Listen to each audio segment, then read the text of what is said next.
It's 106 miles to Chicago. We got a full tank of gas, half a pack of cigarettes. It's dark, and we're wearing sunglasses. Hit it!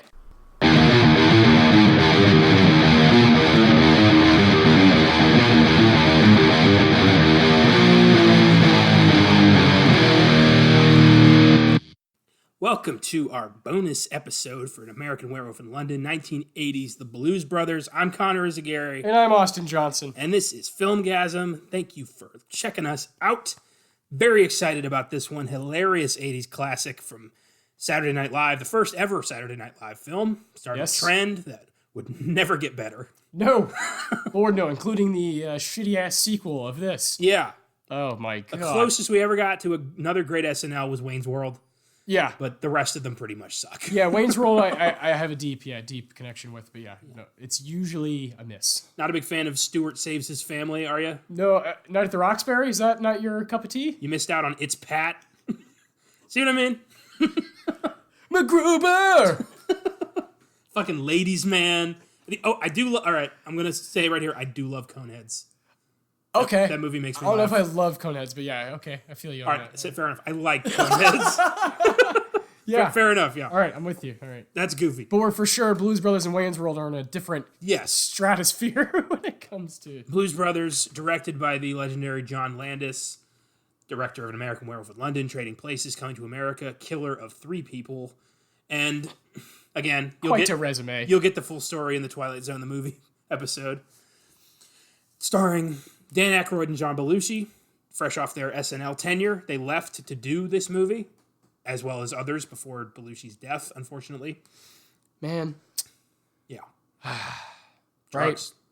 Right. Coke. I see the resemblance in the life of Chris Farley. Oh, it's almost identical, because Farley idolized him. Yeah, and it's fucking hard to like think about. They died at the same age of the same way. It's really weird, with the same SNL, career trajectory. SNL, the big funny guy. Yeah, the big funny guy. Yep. So strange.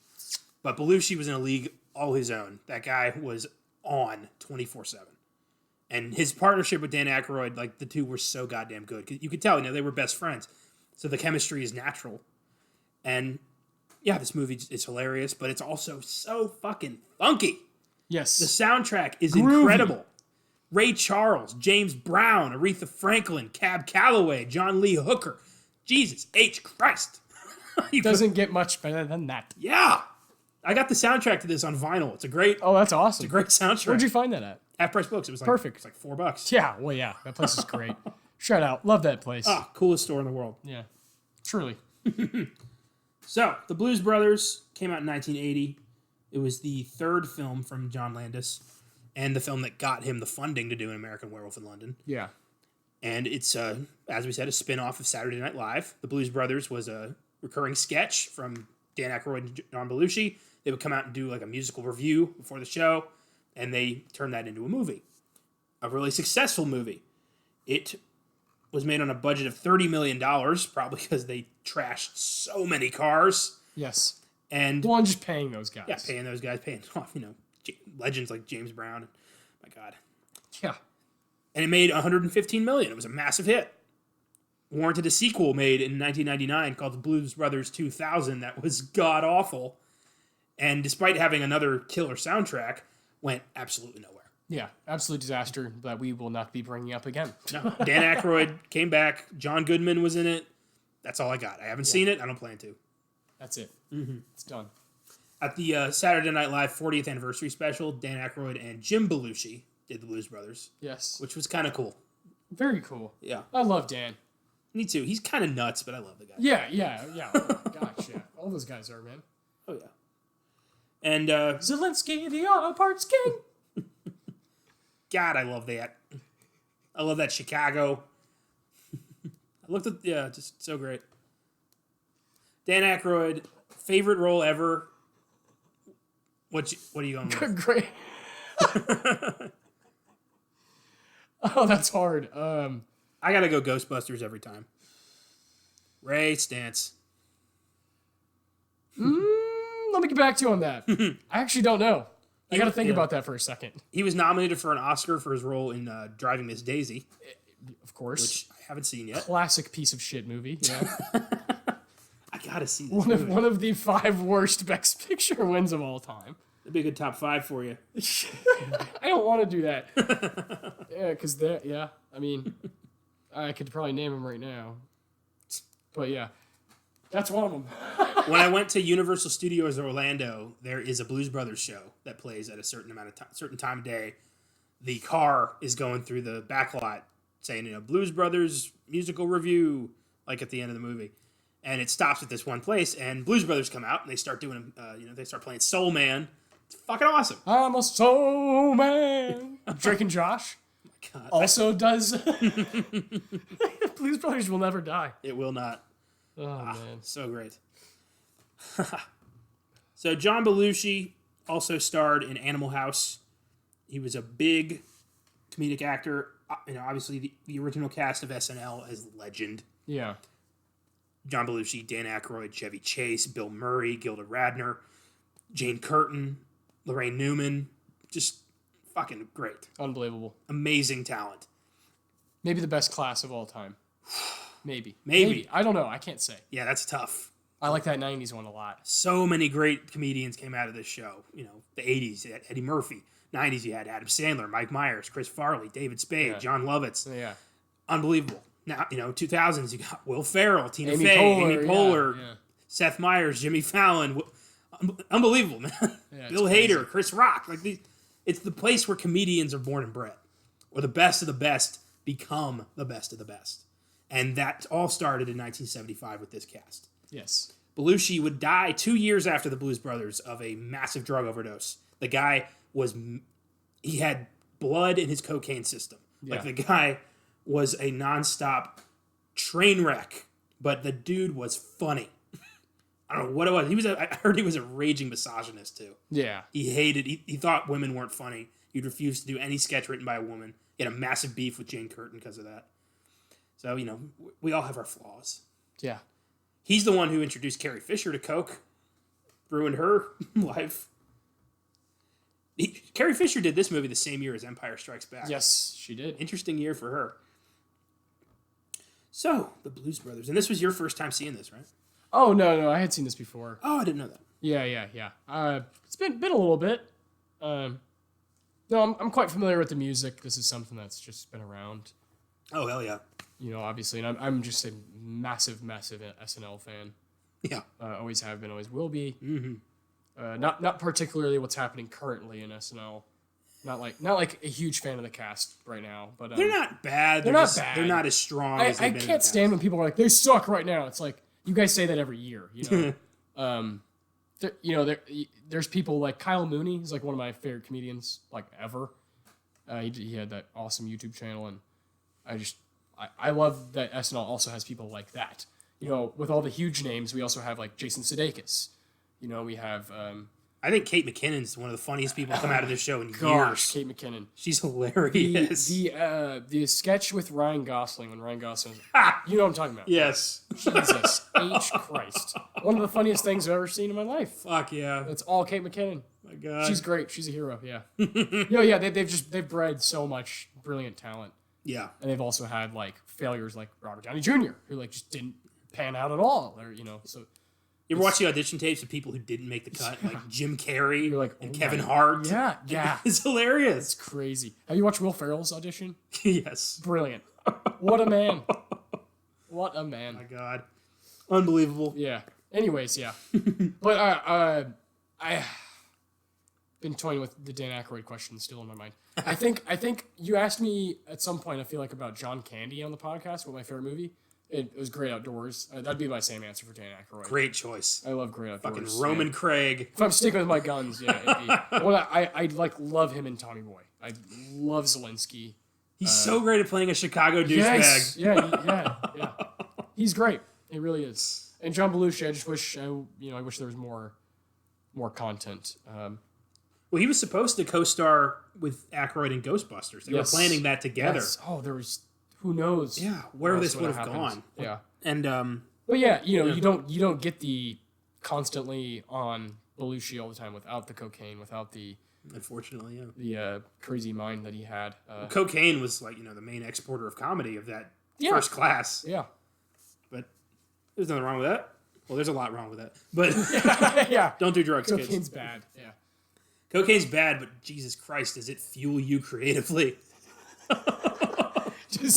You look at all the beautiful art that has been made by cocaine. My God. It gives you what you need to succeed. Is it worth it? Maybe. I don't know.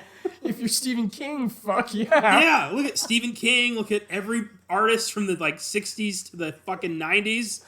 Look at, every comedian in the 80s. I mean, come on. This is turning into a dangerous endorsement.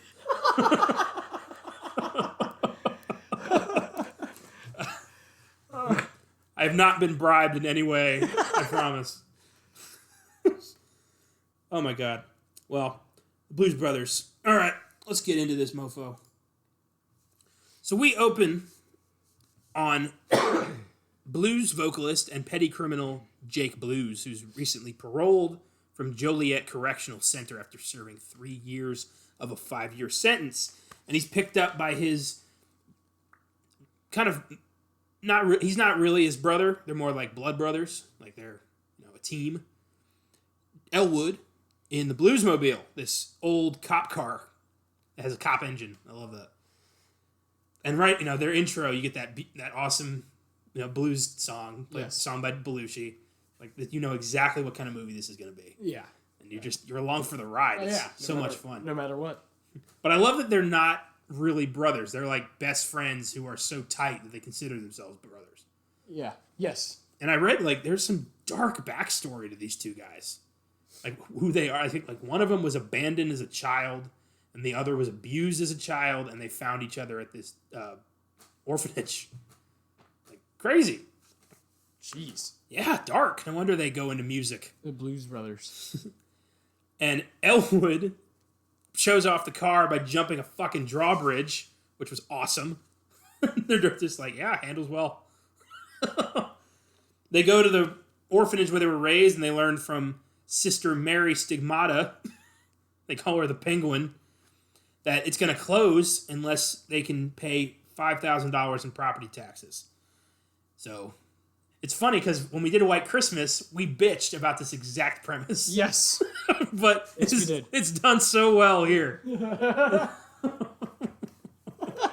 Really big show to save the place that's going under. Oh, man. It's hilarious, man. It's funny what changes when you just have a cool cast. Yes, exactly. Well, and 30 years of time. Yeah, big time. So Jake offers to steal the money. Sister Mary's offended, starts beating them with a ruler. I love that. As they keep swearing, she keeps hitting them harder.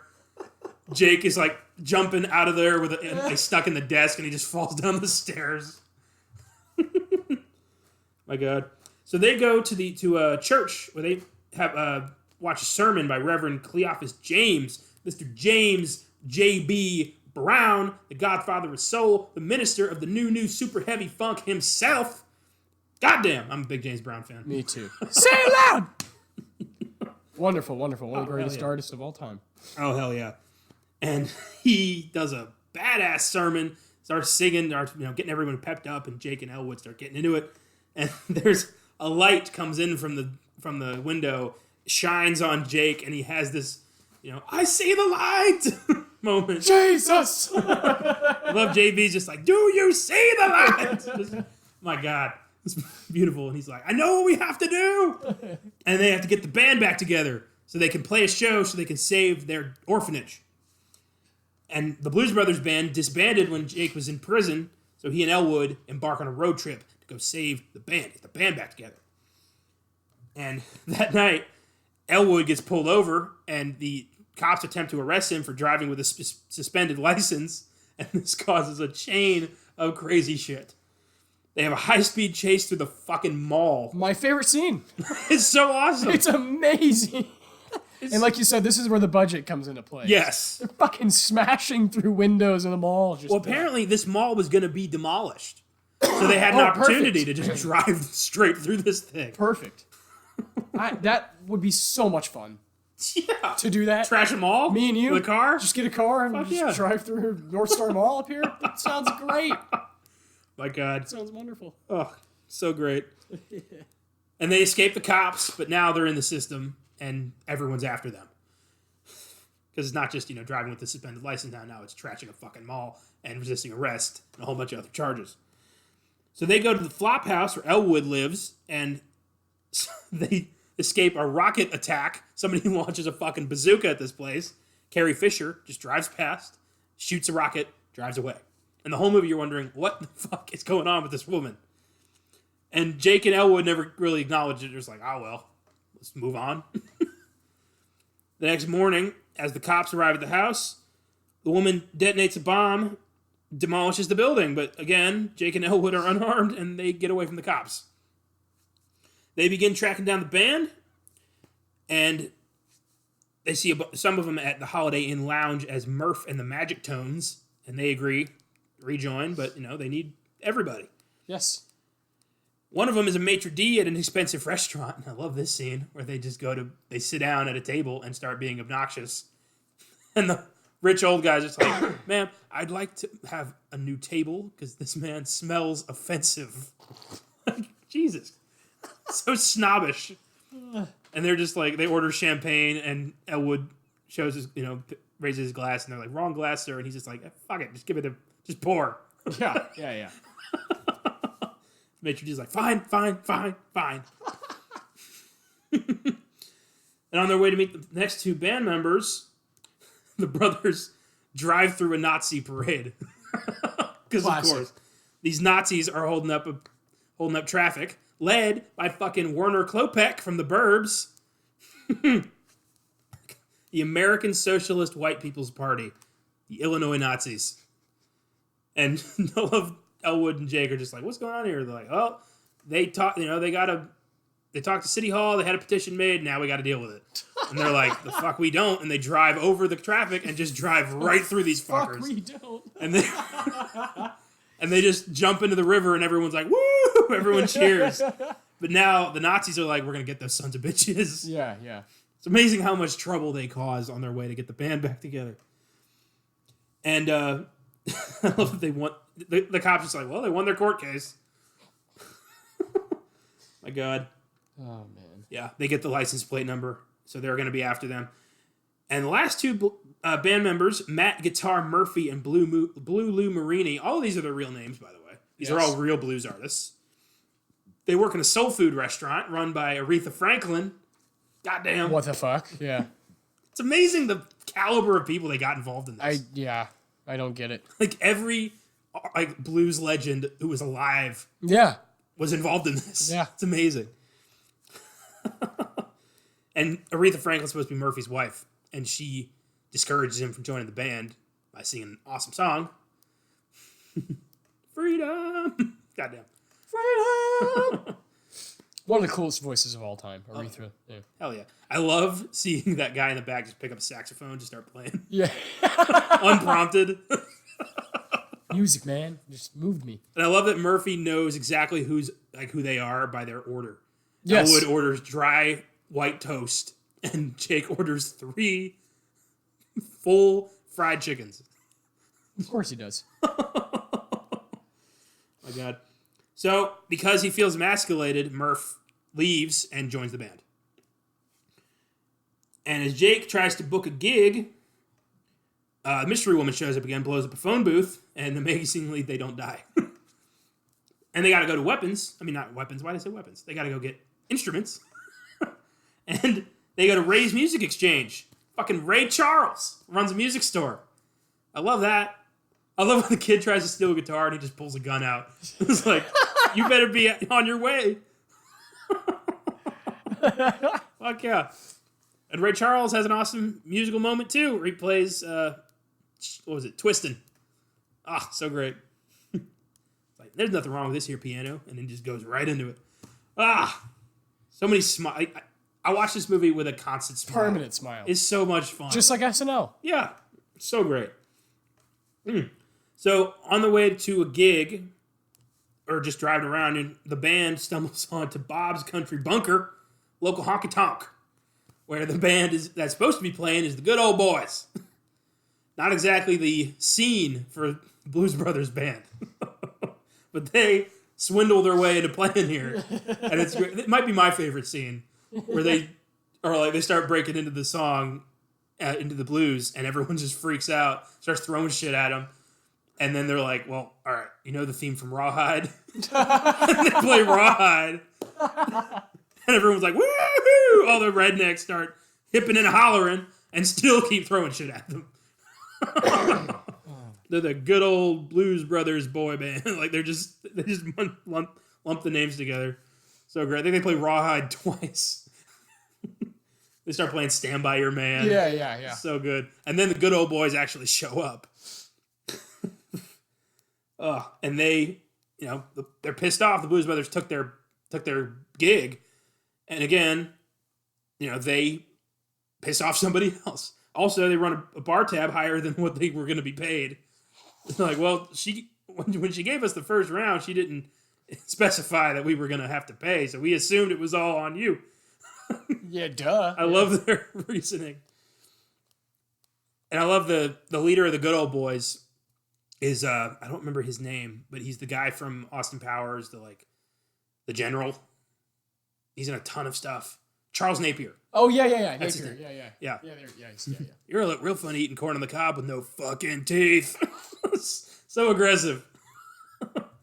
So Bob from Bob's Country Bunker and the good old boys are now after the Blues Brothers too.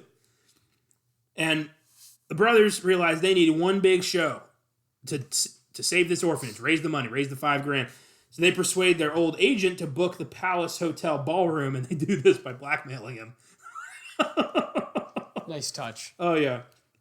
They put a loudspeaker on top of the Bluesmobile and start driving around Chicago saying, one night only, Blues Brothers musical review, good for kids, bring your family, like all sorts of stuff to try to get people noticed. And Aretha Franklin helps out. Ray Charles hangs a poster upside down. I thought that was a little much. Yeah. We get it. He's blind. You don't need to rub our noses in it. But, doing this, they alert the cops, the Nazis, and the good old boys of where they are. So everyone starts heading towards Chicago, including the crazy woman who's trying to kill them. And once they get there, the ballroom is packed with fans of the Blues Brothers, the cops, and the good old boys, including John Candy as one of the cops. Legend. So great. Burton Mercer. And they get stopped at a gas station because they're out of gas, and Elwood runs into Twiggy, model from the 80s, and says, hey, if your date don't work out, why don't you meet me at this motel? Like, damn, confident, man. Yeah. And I love later on, she's at the hotel waiting for him. Yep. Damn, Elwood's got game. Elwood. So they struggle to get there, and eventually they do manage to get there. And they have to sneak off stage after they perform 2 songs. But first you get a nice musical number from Cab Calloway singing his signature song, Minnie the Moocher. So great. So the Blues Brothers play 2 songs, they sneak off stage, and the tax deadline is approaching. So they have to get the money to the tax office as soon as possible. Yes. And this is one of the best car chases in movie history. Yeah. It's amazing. And this film broke the world record for most cars demolished in a film set. Oh, wow. Before it was broken by The Matrix Reloaded. Okay. They trashed 103 cars. Jeez. The Matrix Reloaded crashed over 300 cars. Woo! Amazing. So a record company exec offers them $10,000 cash advance on a recording contract, more than enough to pay off, Ray for the instruments and the orphanage. They slip out of the building, but they're confronted by the mystery woman who reveals that she's Jake's ex-fiance that he left at the altar. And he drops on his knees and is like, I had a flat tire. I was out of gas. The old friend came into town. I'm like, what do you want me to say? He just gets on his knees and begs and seduces her for a moment, and then he knocks her over. They just start running. Yeah. They escape to the Bluesmobile, say that awesome line we said at the beginning, which is classic. It's dark, and we're wearing sunglasses. So great. We're on a mission from God. We're on a mission from God. Got to say it with that Chicago. God. So Jake and Elwood raced back to Chicago with hundreds of cops after them, and the good old boys, and the Nazis. Yeah, of course. And they all elude the good old boys, end up in the river. The Nazis, that was fucking crazy. What happened to them? They ended up so fucking high in the sky, and they just crashed to the ground. Why not? Okay, sure. They get to the Richard Daley Center. They run in the building. Hundreds of cops are chasing them. State troopers, SWAT, firefighters, the fucking National Guard. Everything. MPs. God damn. They get there, and the guy who gives them the receipt is Steven Spielberg. Yeah. The brothers pay the tax bill, and the receipt is stamped, and they get arrested by hundreds of cops. So they save the orphanage at the price of their own freedom, and they end up back in prison where they're playing Jailhouse Rock with the whole band. Yeah. Which, I don't get why the whole band was arrested. They didn't do all of it. Just guilty by association. I guess. Yeah, the movie ends. It's fucking great. And that's it. That's just a, 2-hour blob of great entertainment. It doesn't feel like 2 hours and 15 minutes. It really doesn't feel like you it. could take some off, but not really, You kind of need all of it because it's all so entertaining. Yeah, exactly. And, it just keeps that great tempo. Yeah. So great. Solid 8 out of 10 for me. Just very entertaining. I give it a 9. I adore this movie. And, we got a little bit more time. Let's talk about some of the other SNL movies that came out. Of course. Yeah, of course. So there was It's Pat. Here, let me look them up and get, chronologically. All right, let's do it chronologically. I shouldn't have started with It's Pat. That's not the best place to start. That was just the first one that came to mind because it's SNL movies considered the worst. It started with the Blues Brothers, obviously, in 1980. Yeah. Which was a mash. We already talked about it being a smash hit. All right, here we go. All right, what followed the Blues Brothers? We have a 12-year gap. Woo! And that would be Wayne's World in 1992. Damn, Wayne's World was the next one. Yeah, and then we got Coneheads in 1993. Coneheads. Wayne's World 2 also in 1993. It's Pat in 1994. Stuart Saves His Family in 1995. Blues Brothers 2000 in 1998. A Night at the Roxbury in 1998. Superstar in 1999. The Ladies' Man 2000. And MacGruber in 2010. And that is the last one. Not a lot. And of the sketches, I can't believe, Tim Meadows got his own SNL movie. Eddie Murphy never got, wouldn't you kill for, a Gumby movie? Oh, my gosh. Oh, my gosh. Mr. Robinson's Neighborhood, that guy had so many winning sketches, I can't believe he never got his own. Matt Foley would have been a great movie if Chris Farley had survived.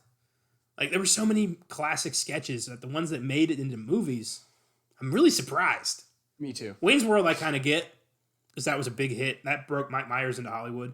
Yeah, and Wayne's World, so we have the box office revenue here in the United States. Okay. For Blues Brothers, it was $60 million here in the United States and $120 for Wayne's World. Shit. So big, and then Coneheads, $20 million. Yeah, Wayne's World 2, $50 million. It's Pat, 60,000. Yeah, that was a massive failure. Stuart Saves His Family, not even $1 million.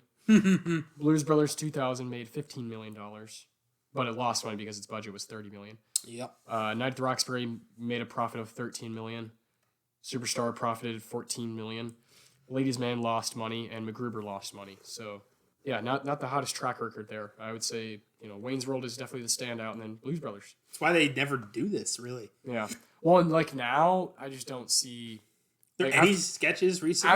After MacGruber failed so miserably, it lost money. So yeah, I don't see. You can kind of count Pop Star as a Lonely Island movie. Yeah, kind of. Yeah, an unofficial. I SNL. like Pop Star. That was funny. It's very funny. That a lot. It kind of up that alley of Blues Brothers where there's a ton of cameos and cool. It keeps it entertaining, keeps the tempo. But not the best resume. Are there any SNL sketches that you would have liked to see as movies? Potentially. Yeah, there's a specific sketch. Will Ferrell plays a character named Gus Chiggins. Have you seen that one? It didn't actually air on TV. Really? I think because they're all laughing too much. That happened a lot. Jimmy Fallon would be laughing, but it's bad. It's they're laughing so hard because Will Ferrell's playing this character named Gus Chiggins, and he's looks ridiculous, and he keeps saying I'm Gus Chiggins, you know? It's like ridiculous. I've always thought that would be a genius character to put into a movie, is the Gus Chiggins character. I don't know what the movie would be. Of course, Chris Farley's Matt Foley, Down by the River. Of course, that would be a genius movie, especially if you could have had David Spade. Yeah. Christina Applegate. You know, that would have been amazing. Phil Hartman. Yeah. But yeah, I think Chris Farley's probably the guy who would have wanted the most to have like his own SNL movie. Yeah, I'm sure they were. They would have offered it to him. Yeah. Just unfortunate. But yeah, I think Wayne's World and Blues Brothers. Not only critically and commercially, I like them the best as well. I know that Mike Myers was trying to get a Sprockets movie off the ground for the longest time. That guy, I love him. Crazy. I wonder what they would like. Is there anything from like the past 10 years that would work as a movie? See, I don't watch as consistently as I used to. I don't either. I'm not sure, man. I know Kate McKinnon, man. One sketch I always liked. It's so stupid, but you remember What's Up With That? What's up with that? What's up with that? That was the stupidest sketch. You had Jason Sudeikis doing that weird dance in the jogging suit. That was the funniest fucking sketch. Let us play with your luck. Anything Will Ferrell and Jimmy Fallon, I'll watch. Also, I would absolutely kill for a David Pumpkins movie. Oh, yeah. That would be great. Good call. Good call. That sketch made me laugh harder than I ever have at SNL. Caught me completely by surprise. What are those guys called? The Bears and Bulls fans. Oh, yeah, the super fans? Yeah, Chicago super fans. Yeah. Oh, Bears. That would be a funny movie with all those cats. Those guys that's a talented group. Yeah, I'm surprised that they never did one for the Spartan cheerleaders. Yeah. Oh my gosh. That would have been great. Legendary. Yeah, SNL, man. It's been Christopher Walken's Continental. Oh, yes. Will Ferrell's Bob Goulet. I would watch that all day. When Will Ferrell is Trebek, whenever they do the oh my god, Jeopardy. Yeah. Yes, they should have done a Celebrity Jeopardy movie. 3, a combination of 3 and 5. What's the questions, Trebek? Todd Ferguson. This G-shaped letter comes between F and H.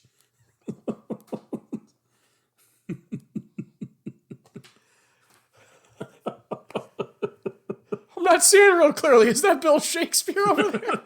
I'll take whore ads for $300. Jesus Christ, it's the best. I've been on an SNL kick for the past week. I've been watching old clips and stuff. Yeah. It's just so much fun. It really is. So cool watching these, budding talents who weren't anybody yet realize their full potential. It's so great. Yeah. I'm not camera friendly. I don't wipe properly. I don't let my scabs heal. I lack charisma. They'll hire a reporter who doesn't frighten children. God damn. Fucking great. This has just turned into an SNL fan video, basically. So great. Well, I think that about does it here. When you're living in a van down by the river. We're just going to be doing this for another hour if we don't cut ourselves off. Thank you for listening. We hope you enjoyed our Blues Brothers episode and some SNL fun shit because it's such a great world. 40 plus years of legacy. And you can catch our Salem's Lot this next week, and you can catch our Gazzies, our Filmgazm Awards on Sunday. Yeah. And thanks for listening. I hope you had a good time. Peace.